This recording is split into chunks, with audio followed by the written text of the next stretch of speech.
Assalamualaikum warahmatullahi wabarakatuh. Rekan-rekan sekalian, kembali kita berjumpa di Jejak Semesta 65. Semoga kita semua dalam keadaan sehat walafiat dan selalu dalam perlindungan dan pertolongan Tuhan Yang Maha Kuasa. Kawan-kawan sekalian, kali ini kita akan hadirkan satu ulasan yang kita ambil dari portal Keuangan News ID ya, di Twitter tanggal 30 Januari 2023. Suatu ulasan, suatu tulisan atau berita sekaligus ulasan dari seorang mantan aktivis ya, atau aktivis 98, yaitu saudara Haris Moti, terkait dengan masalah reshuffle kabinet. Saudara sekalian, isu tentang dan desakan tentang kepada Presiden Jokowi untuk melakukan reshuffle kabinet itu bergulir dan terkait dengan masalah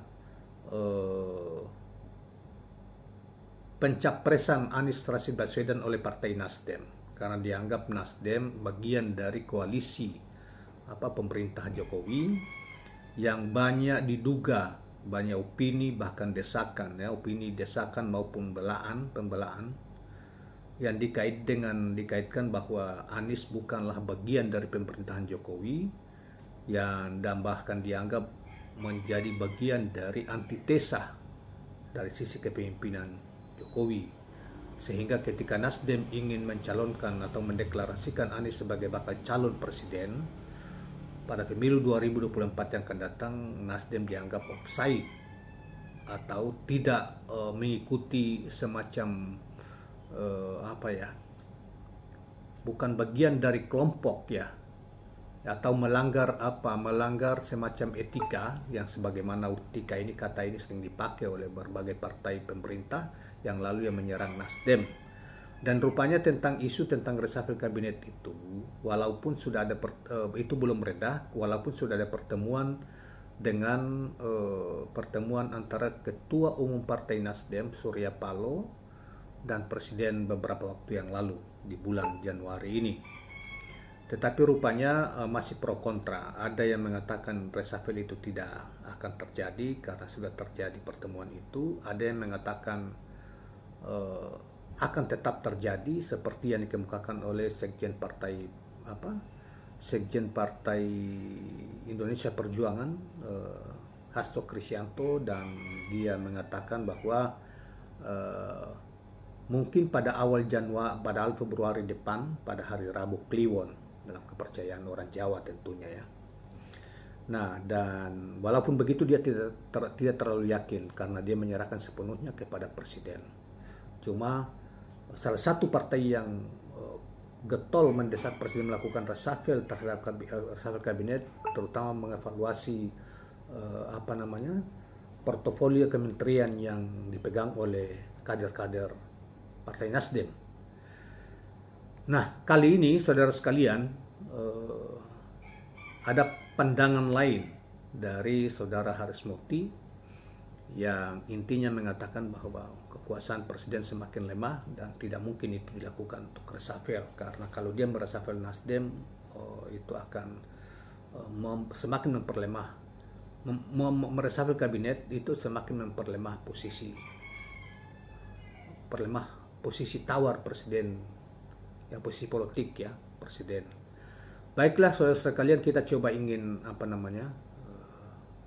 mendengarkan penjelasan dari saudara Haris Moti ini. Presiden Joko Widodo tidak akan berani melakukan reshuffle menteri dari Partai Nasdem. Saat ini kekuasaan Jokowi sudah lemah dan para menteri sibuk dalam konsolidasi pemilu dan Pilpres 2024. Aku tidak yakin, kata Haris Moti, aku tidak yakin Presiden Jokowi berani lakukan reshuffle kabinet di Rabu PON 1 Februari 2023. Ini jangan semacam tanggapan ya terhadap apa yang dikatakan oleh Hasto, Sekjen PDIP.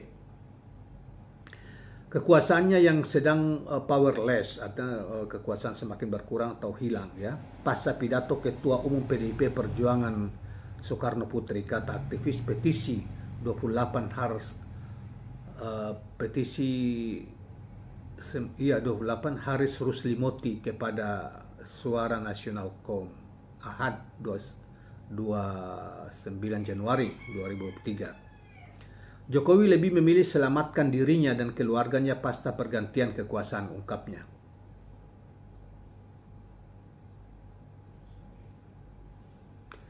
Menurut Haris, ketidakkeberanian Presiden Jokowi melakukan reshuffle kabinet adalah pertanda makin lemahnya kekuasaan di hadapan parpol pengusung koalisi yang tergabung dalam kabinet.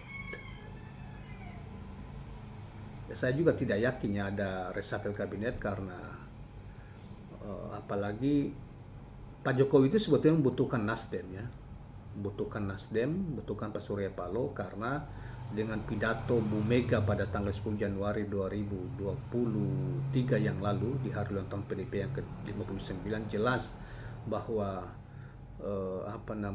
posisi Pak Jokowi semakin lemah, artinya keinginan dia untuk atau pendukungnya untuk diperpanjang masa jabatan atau untuk 3 periode itu kan ditolak habis oleh Megawati sejak awal. Sementara jurus kuno yang gampang ditebak dimainkan agar tetap diperhitungkan, kata Harismoti.